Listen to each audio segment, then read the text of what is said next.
I wouldn't be here working for the US consulate if I hadn't had that opportunity that Fulbright gave me. It was a great year. Fun year that I enjoyed academically, that I enjoyed personally. It changed my life, both professionally, also privately. I met my wife in the United States. It helped me get to know what I want to do in the future. I remember feeling like the like the luckiest person in the world to be in such company. I think this year in Madison, Wisconsin occupies much larger space in my memories than any year before and after. It was a great opportunity for me. Fulbright showed me the way.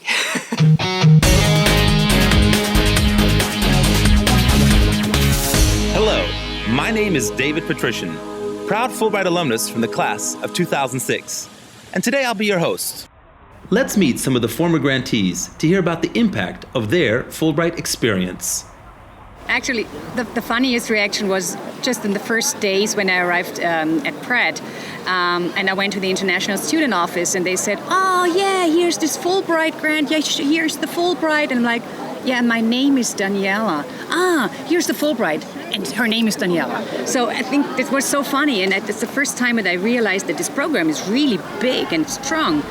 I think it's very safe to say that I would not be standing here with ARD Aktuell if I hadn't had my Fulbright experience. Meeting people from all over the world within this year led to a wider understanding how to deal with people from other countries and from other cultures. Getting to know so many cultures and also getting to know a lot of my culture, being a foreigner in a foreign country. You have a different perspective on Germany when you're somewhere else. I gained personal friendships during this time, this academic year, and also that year where I worked in the US. And these personal friendships have lasted through these 25 years since. I came back later after the Nobel Prize to receive an honorary degree from the university, which was a nice opportunity to meet some of my friends at that time. I have explained Germany and Germans to a lot of Americans, and now that I'm back, I'm explaining a lot of American habits and perceptions to Germans. In the aftermath of World War II, Senator William Fulbright had the vision for a new academic exchange program. He proposed to send young scholars abroad, aiming to promote peace through mutual understanding. In his words, having people who understand your thought is much greater security than another submarine. Fulbright won support for his plan against strong opposition, and in 1946, President Truman signed what became known as the Fulbright Act. The German-American Fulbright program was established in 1952. 1 year later, some 200 American students, teachers, and researchers arrived in Germany, while a comparable group of German participants traveled to the United States. When we landed in Hoboken, New Jersey, with the SS Sieberjagd coming from Rotterdam, compared to Bremerhaven or where I came from, it was all big, large, and wide. I was invited to go celebrate Christmas on the 25th with a colleague at the school, one of the teachers. And I felt so touched to be welcomed into their home and to eat with them and share how they celebrate with them. It was very nice to see not only the city that I had to work in, but also just the nature and other cities of the United States, and it made me fall in love with the States over and over again. I left Germany when Helmut Schmidt was chancellor, and I came back with a new chancellor named Helmut Kohl, and I was asked, "Who is that Mr. Kohl?" when I was a student in Arizona. I like to refer to my time as a Fulbrighter in the States as the golden years before 9/11. It was quite not an innocent age, but everything, life was good for a lot of Americans, and the only thing everyone seemed to worry about was the relations President Clinton had in the Oval Office with some interns. So I think that says a lot about that time. It was a bit more carefree, maybe. During my stay there, it was the anniversary of the Berlin airlift, and the Goethe Institute invited me to be the voice of young Berlin on the podium next to the pilots of the airlift machines, and it was it was a little awkward moment when I was asked how my generation and the younger generation perceives or thinks about the airlift, and I had to admit that my assumption is that most of them don't even really know the full story anymore, because history is going fast and people tend to forget a lot, and kids nowadays have other worries than the Berlin airlift. And the first 2 seconds, the people were a little stunned by that answer, a little shocked, and then one of the pilots replied that he's actually quite happy that people don't have to remember this anymore. The Fulbright program was established to build a mutual understanding between the people of the United States and other countries through the exchange of persons, knowledge, and skills. To extend the benefits of the Fulbright experience beyond the period of their actual academic exchange, former Fulbright scholars founded the German Fulbright Alumni Association in 1986.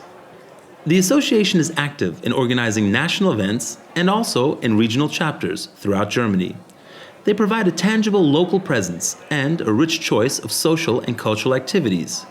Here, members of all ages, educational and professional backgrounds come together for academic exchanges and professional networking. But it's not all work and no play. Fulbrighters also take their entertainment seriously.